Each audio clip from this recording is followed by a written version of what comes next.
Hi hello ನಮಸ್ಕಾರ. ಎಲ್ಲರೂ ಹೇಗಿದ್ದೀರಾ? ಚೆನ್ನಾಗಿದ್ದೀರಾ ಅಂತ ಅಂದ್ಕೊಳ್ತೀನಿ. ನಾನಿದ್ದು ಟೆಸ್ಟಿಂಗ್ ಮಾಡಿಸಿ ಈ ಗ್ಲಾಸ್ನ ತಗೊಂಡೆ. ಇದ್ರ ಬಗ್ಗೆನೇ ವಿಡಿಯೋ ಮಾಡೋಣ, ನಾನು ಏನಕ್ಕೆ ತಗೊಂಡೆ ಅನ್ನೋದನ್ನು ಕೂಡ ಹೇಳೋಣ ಅಂದ್ಬಿಟ್ಟು ಈ ವಿಡಿಯೋನ ಮಾಡ್ತಾಯಿದ್ದೀನಿ. ವಿಡಿಯೋ ಸ್ಕಿಪ್ ಮಾಡಿದೆ ನೋಡಿ ಗೊತ್ತಾಗುತ್ತೆ. ಇದಿದ್ದೀರಂತ ಏನು ಗ್ಲಾಸ್ ತಗೊಂಡಿದ್ದೀರಾ, ಏನಾಗಿತ್ತು ನಿಮ್ಮ ಕಣ್ಣಿಗೆ ಪ್ರಾಬ್ಲಮ್ ಅಂತ ಕೇಳ್ಬೋದು ನೀವು.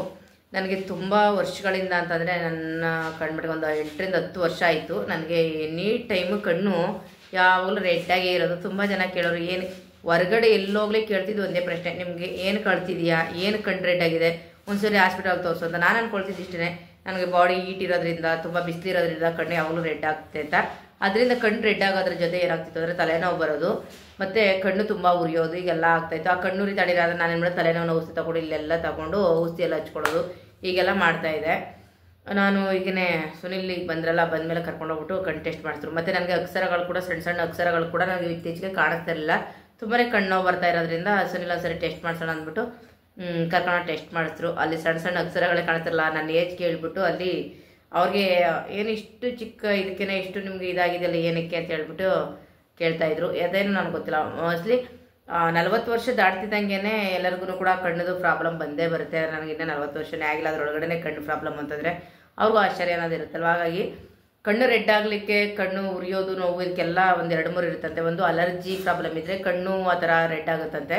ನನಗೆ ಮೊದಲಿಗೆ ಅಲರ್ಜಿ ಟೆಸ್ಟ್ ಮಾಡಿದ್ರು, ಕಣ್ಣಿಂದು ಅಲರ್ಜಿ ಟೆಸ್ಟ್. ಅಲರ್ಜಿ ಇದು ಪ್ರಾಬ್ಲಮ್ ಏನಿಲ್ಲ ಕಣ್ಣಲ್ಲಿ ಅಂತ ಹೇಳಿದ್ರು, ಕ್ವಾಲಿಟಿ ಸರಿ ಇದೆ ಅಂತೇಳಿ. ಮತ್ತು ನೀರಿನ ಪರೀಕ್ಷೆ ಮಾಡ್ತಾರೆ, ಕಣ್ಣಿನಲ್ಲಿ ನೀರು ಕಡಿಮೆ ಆಗಿದೆಯಾ, ಸರಿ ಇದೆಯಾ, ಮತ್ತು ನೀರು ಕ್ವಾಲಿಟಿ ಸರಿ ಇದೆಯಾ ಅಂತ ಹೇಳ್ಬಿಟ್ಟೆಲ್ಲ ಚೆಕ್ ಮಾಡ್ತಾರೆ.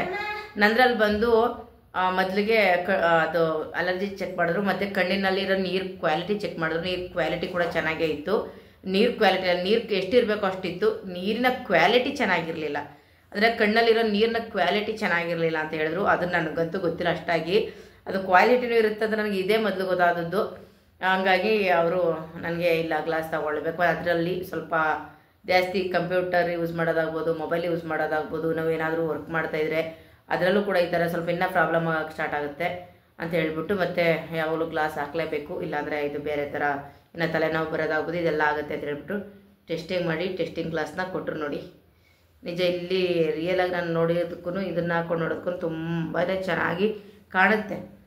ತುಂಬಾ ದೂರದ ಅಕ್ಷರಗಳೆಲ್ಲ ಕಾಣಿಸ್ತಾ ಇರಲಿಲ್ಲ, ಮತ್ತು ಅದರಿಂದ ಕಣ್ಣು ನೋವು ಬರೋದು ಈ ಥರ ಎಲ್ಲ ಆಗ್ತಾ ಇರುತ್ತಲ್ವ. ಹಾಗಾಗಿ ಇದನ್ನು ಟೆಸ್ಟ್ ಮಾಡಿಸಿ ಗ್ಲಾಸ್ ತಗೊಂಡೆ.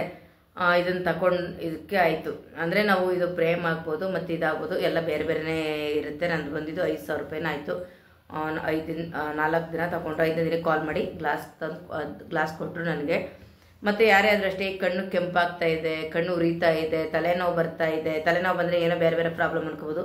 ಒಂದ್ಸರಿ ಕಣ್ಣು ನೋವು, ಕಣ್ಣು ಉರಿಯೋದಾಗ್ಬೋದು, ನೀರು ಸೋರೋದಾಗ್ಬೋದು, ಕಣ್ಣು ಸ್ವಲ್ಪ ದೂರದ ಅಕ್ಷರಗಳು ಕಾಣದೇ ಇರ್ಬೋದು. ಇದಕ್ಕೆಲ್ಲ ಏಜೇ ಬೇಕು ಅನ್ನೋದು ಏನಿಲ್ಲ.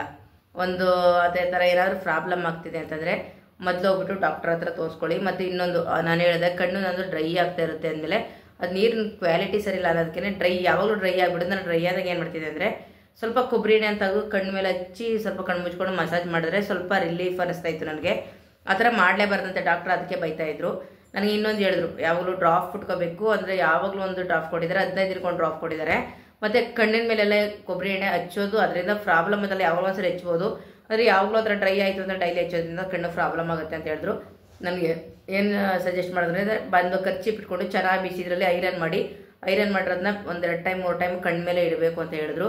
ಅದಿಲ್ಲ ಅಂದರೂ ಬಿಸಿ ನೀರಲ್ಲಿ ಚೆನ್ನಾಗಿರೋ ಕರ್ಚೀಪ್ ಹಚ್ಚಿ ಸ್ವಲ್ಪ ಕಾವು ತಗೊಳ್ಳೋದು, ಬೆಳಗ್ಗೆ ಸಂಜೆ ಮಧ್ಯಾಹ್ನ 3 ಟೈಮು ಶಾಖ ತಗೊಳ್ಳೋದ್ರಿಂದ ಅದು ಕೂಡ ಸ್ವಲ್ಪ ಅದೆಲ್ಲ ಕಡಿಮೆ ಆಗುತ್ತೆ ಅಂತ ಕೂಡ ಹೇಳಿದ್ದಾರೆ. ನನಗೆ ಈ ಕಣ್ಣು ನೋವು ಸ್ವಲ್ಪ ಕಡಿಮೆ ಆದರೆ ಅಷ್ಟು ಸಾಕು ಅಂತ ಅನ್ಕೊಬಿಟ್ಟಿದ್ದೀನಿ. ನನಗೆ ಇತ್ತೀಚೆಗೆ ಸ್ವಲ್ಪ ಸಿಕ್ಕಾಬಿಟ್ಟೆ ರೆಡ್ ಆಗ್ತಾಯಿತ್ತು, ಕಣ್ಣು ನೋವು ತುಂಬಾ ಇತ್ತು.